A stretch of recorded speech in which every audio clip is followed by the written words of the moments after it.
I am a very big procrastinator. I procrastinate on my homework, I procrastinate doing my chores, I procrastinate literally anything that could have any possible consequence for not doing it, which has proven to be a problem. Because as soon as I entered high school, I knew I had a very big decision to make coming up within the next 4 years. I'm sure many of you know what I'm alluding to. I had to decide what major I wanted to pursue and what college I wanted to attend. So freshman year comes and goes, no big deal. I'm sure 3 years is enough time to figure out what I want to do with the rest of my life. Sophomore year comes by and I'm no closer to knowing where I want to go after graduation, but I got an A in science and I think space is cool, so maybe I'll major in something like that. Then comes junior year. I almost failed physics, so working at NASA is looking less likely. It's finally starting to sink in just how much money I simply do not have.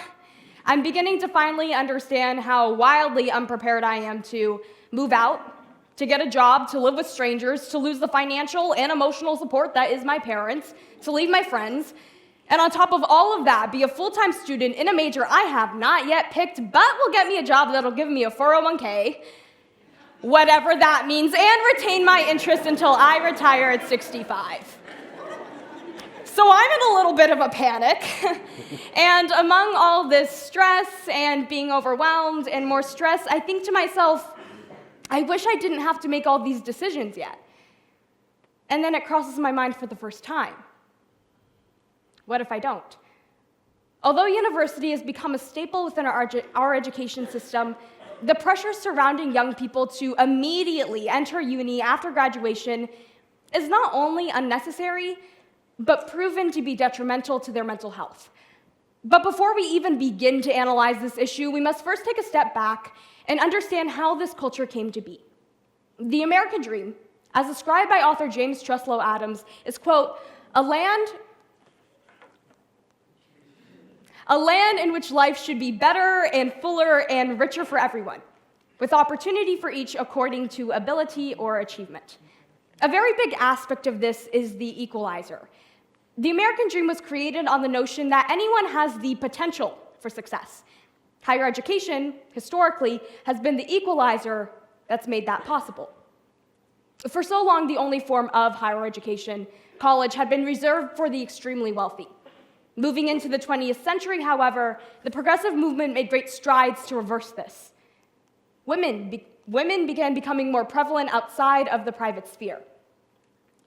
The push for equality within the civil rights movement made segregation on the basis of race illegal in education in 1954.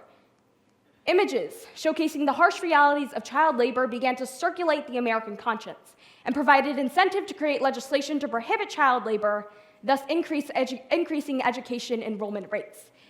These events, coinciding with the dramatic decrease in the wealth gap in the 1920s, made education more affordable and more accessible to the non-privileged. So naturally, schools, primarily high schools, have armed themselves with resources to push their students toward these four-year institutions.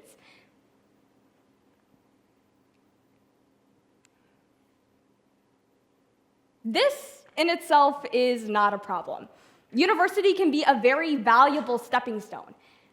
However, these aren't the only institutions that can provide viable career paths. Vocational schools, community colleges, and apprenticeships are all viable options. So why aren't we seeing these institutions being pushed as much?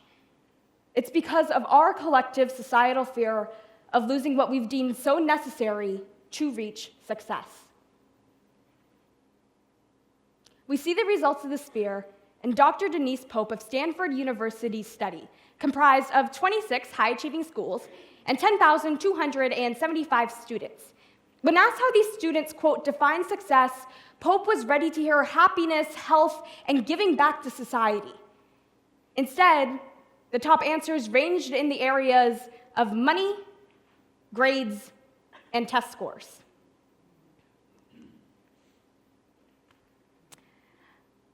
Unfortunately, this culture which surrounds young people unintentionally contributes to the issue of mental illness.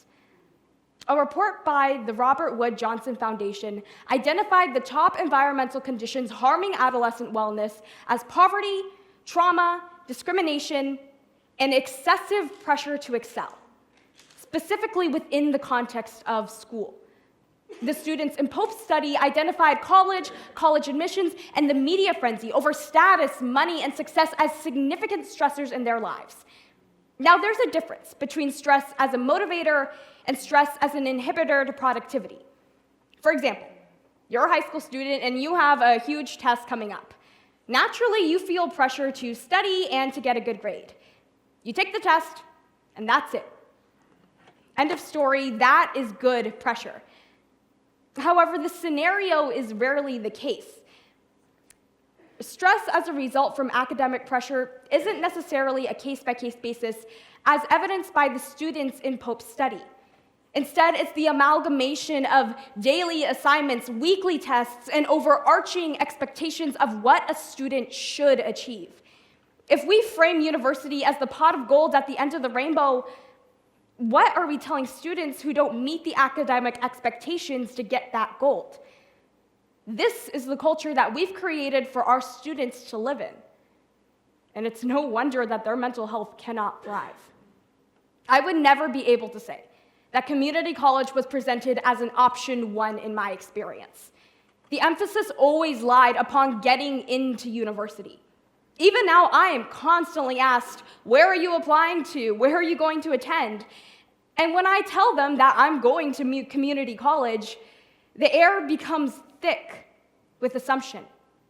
That stigma is exactly what's forcing students into making decisions that they're not ready to make and fueling the pressure to exceed to insane academic expectations. That culture is what taking the pedestal off of university will fight. We must start expanding exposure to secondary education support and resources outside of university. Right now, there is a disproportionate emphasis on university admission. The reason why we need to balance that out is because much of the pressure surrounding young people hinges on having the best grades, the best extracurriculars, and the best experiences to get into university. The truth is, plenty of high schools have many resources surrounding vocational schools, community colleges, and other forms of higher education that aren't university. But these aren't pushed nearly as much. Expanding opportunities for after graduation would take off a good portion of that academic pressure. Success would no longer be linked to university because students are shown that they can succeed at their own pace. Now, some students can handle the stress of university, and that's great. But not every student can. Nor should we expect every student to be able to. It's okay to revisit university later on in life or never at all. But students aren't told that. The culture in high school tells them the exact opposite.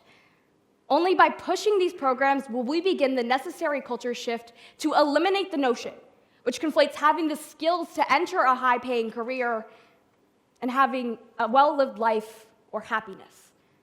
Our students deserve options, and it's the duty of our schools to give them those options.